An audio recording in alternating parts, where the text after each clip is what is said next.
Hello world, it is Wednesday, January 11th, 2012. Hope everybody's having a great week so far, and this is my first video of the new year. I'm sorry it took me so long to make this. It's just what ended up happening was that the new year got started around, I was busy hanging out with friends, spending time with my fiance, then getting my wisdom teeth out, and the time that I had to make the video I was spent recovering. I mean, I'm still recovering slightly, but I'm doing a lot better actually, so let's get started. So today, like I said before my last video, before the end of the year, well, last year technically, I'm going to do my review of The Girl with the Dragon Tattoo, the American version, the one that just came out back in December.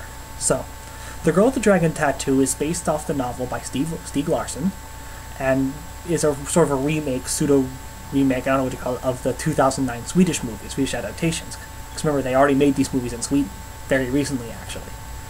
So The Girl with the Dragon Tattoo, if you guys don't know, revolves around two characters. Mikael Blomkvist, a journalist and co-founder of Millennium magazine, and Lisbeth Salander, who is a brilliant computer hacker / researcher. Mikael, or Mike as they call him, is a disgraced journalist. What happened was he got convicted of libel. So what happens is, he leaves his magazine and is hired by Henrik Vanger, who is the patriarch of the Vanger family, and former CEO of the Vanger Corporation, like a family-run steel corporation. And he is hired by Henrik to solve a cold case from 40 years ago. So what happened was, in the 60s, Henrik's favorite grandniece and favorite of the family, Harriet, vanished from plain sight. Henrik thinks that she was murdered, so he hires Mikael, who in turn hires Lisbeth as sort of a last-ditch attempt to try to figure out what exactly happened and try to bring some sense of closure and to figure out who killed her. So let's talk about here about what's good with The Girl with the Dragon Tattoo. Again, I'm not going to go too much into the plot because there's a book already out. I mean, there's the book and there's the very recent Swedish adaptation. So here's what's good about The Girl with the Dragon Tattoo, the American version. So one thing is that it's faithful. So this movie is much more faithful to the source material than the Swedish film, which was surprising. It incorporates a lot more elements of the book as a whole that were forgotten or really not given that much importance, or essentially ignored in the original film. The scenes range from very minute details to Mikael looking after a cat while he's in Hedestad, or to Mikael and Erica's relationship, which is sort of an essential part in the original 3 books, and which really wasn't given much leeway in the original films. And, you know, go into detail and the accuracy of the details and stuff like that really made that a pleasure, really made that kind of awesome.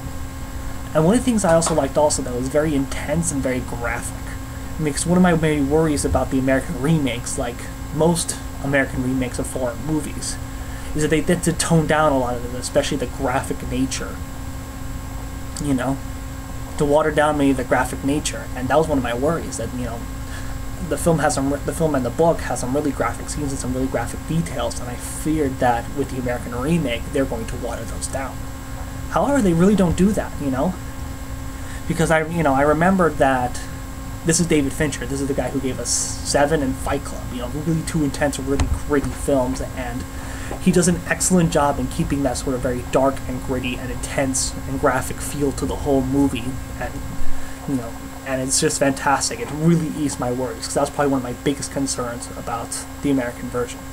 And I think that's really good is the cinematography. The cinematography work in this film is fantastic, much like the original Swedish version of the film. And here, like I said, it's no exception, you know? The scenes on the island in the snow are absolutely breathtaking and beautiful to watch. You can definitely tell that they had to put a huge Hollywood budget into it. Yeah, a lot of people may deride it as being a Hollywood remake, but they really put a lot of polish and a really lot of shine on it. And it shows in a lot of the cases, especially in the cinematography. So, and then, another thing that was really good, that was really awesome about this movie is, of course, what probably everybody wants to know is Rooney Mara. So here's the big question that everybody's been waiting for. And Rooney Mara is the absolute scene stealer, without a doubt. And does a brilliant job at Lisbeth Salander. I think personally, I know I'm probably going to get a lot of heat for this, is that I think she plays the role more closely to what the character is in the book than what Noomi Rapace did in the original Swedish versions. I mean, Noomi Rapace did a brilliant job as Lisbeth. You know, but she played her as more tough, more edgier, more, you know, she was kind of the person that you do not want to fuck with. And she made that really apparent in her performance. And here, Rooney Mara portrays Lisbeth still really tough as nails, but still very, you know, methodical. You don't know exactly what she's going to do. She, you know, give her more sense of vulnerability, especially in the later half of the movie, which it really shows, and sort of the epilogue of the movie. And she does, you know, and she's able to reconcile those two kind of sides of Lisbeth really well. And I think slightly maybe better than Noomi Rapace did, but Rooney Mara did an absolutely brilliant job with the character. Now, there's a few things I really didn't like about this movie. There's two things, mainly. One thing is Daniel Craig. I mean, normally I don't have a problem with Daniel Craig. I like Daniel Craig. I'm a supporter and believer in Daniel Craig, especially when it comes to him being James Bond, because I think he's a fantastic Bond. But I think he's a hell of an actor. But for me, he did not really convince me as Mikael Blomkvist for the film. One thing is that he doesn't really look the part. I mean, when I think of Mikael Blomkvist, I sort of think about how Mikael Blomkvist, who played him in the Swedish films, how he's sort of portrayed, you know, not really in shape, sort of a doughy looking kind of guy, you know, an average guy, you know, like a regular dude, you know. Daniel Craig really doesn't do that. Daniel Craig still has the looks of Daniel Craig, you know, the action star, the hunk, that sort of thing. But the thing is that he also didn't really play the part well also, you know.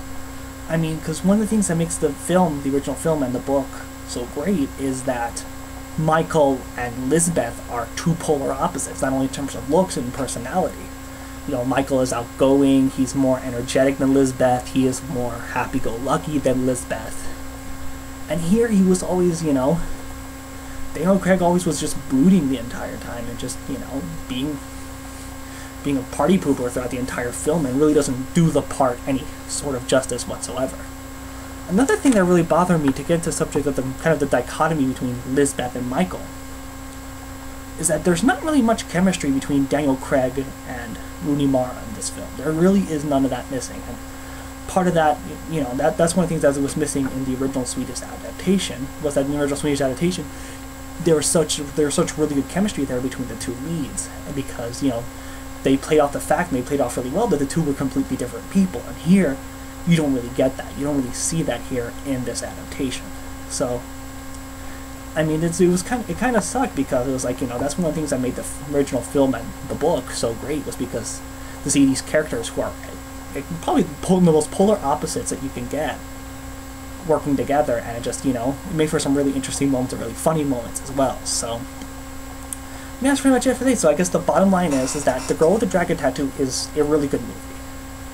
You know, it's much more accurate to the original source material, much more faithful to the original source material. And it also, you know, of course, it sort of revolves around this fantastic performance by Rooney Mara, who does an absolutely brilliant job throughout the entire film. It's absolutely worth the watch. So, yeah, that's pretty much it for today. I don't know if I'm going to do another video this week, maybe next week, depends when I get the time to. It's going to be a list of 5, and for once in my life, for once in a while, I don't know what my list of 5 is going to be. I have to kind of think on that. But when I do, I will let you guys know. So, alright, I will see you later. Alright, peace.